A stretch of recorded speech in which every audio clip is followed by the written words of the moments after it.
Alors bonjour à tous, j'espère que vous allez tous bien dans cette période un peu particulière. Je vous fais une petite vidéo pour corriger la fin du TP sur produire un son. Vous vous souvenez, dans ce TP, on a utilisé un petit Arduino, un microcontrôleur pour faire différentes mélodies que vous deviez identifier. Et pour faire ça, on avait utilisé une fonction particulière dans le programme qui était la fonction tone.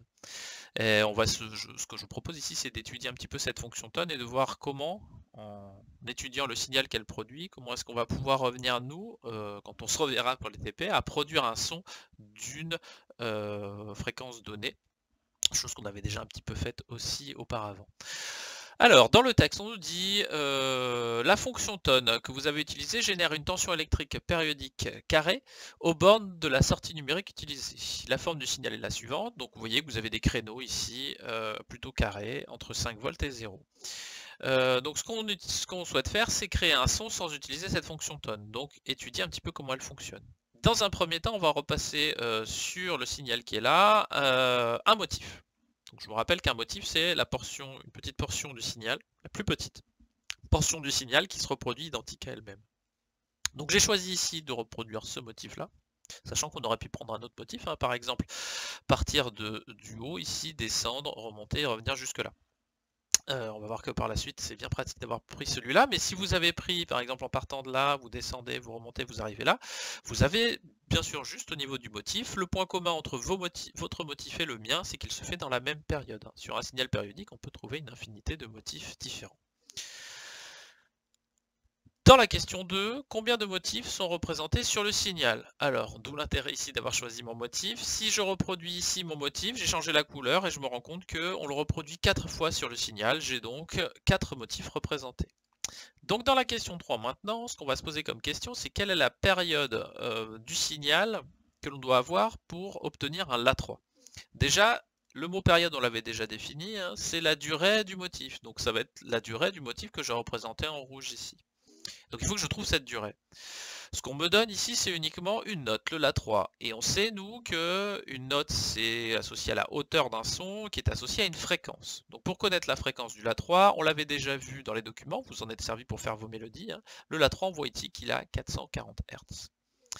Donc dans la correction, déjà on rappelle ça, la fréquence du La3, et puis surtout la relation qui existe entre cette fréquence que nous donne dans les documents et la période. Ça c'est une formule que vous devez connaître, qui est que la période, c'est l'inverse de la fréquence. J'effectue mon calcul, donc 1 sur 440, et j'obtiens une valeur ici en secondes. Lorsque je convertis les secondes en microsecondes, eh bien je multiplie par 10-6 mon résultat. Donc ce résultat fois 10-6 me donne 2272 microsecondes. Pour la dernière question, on y revient. Sur la question 4, pendant combien de temps en microsecondes le signal qui se répète est-il dans son état haut 5 volts, dans son état bas? Si on reprend ce que j'ai repassé ici comme motif, on se rend compte que lors du motif, on a à un moment donné le signal qui est à 5 volts, à un moment donné le signal qui est à 0 volts. Si je regarde la répartition, j'ai la moitié du temps je suis à 5 volts, l'autre moitié du temps je suis à 0 volts. Ce que l'on vient de trouver à la question 3, la durée qu'on a trouvée à la question 3, correspond exactement à la durée que met le signal pour parcourir tous les petits points rouges ici.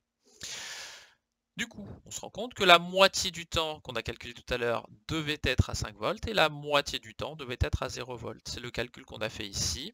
C'est ce que j'ai dit. Donc pendant la période T, donc un motif, le signal est à la moitié du temps dans son état haut 5 volts et l'autre moitié du temps dans son état bas. Donc j'ai pris la valeur qui était ici et je l'ai divisé par 2.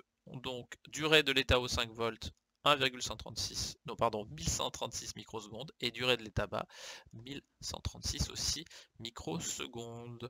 Nous reverrons exactement lorsqu'on se reverra, j'espère le plus rapidement possible, comment est-ce qu'on peut générer le son avec Arduino à l'aide de ces instructions-là. D'ici là, je vous souhaite de passer une bonne fin de semaine et puis de bonnes vacances aussi. Et je vous dis à bientôt. Prenez soin de vous.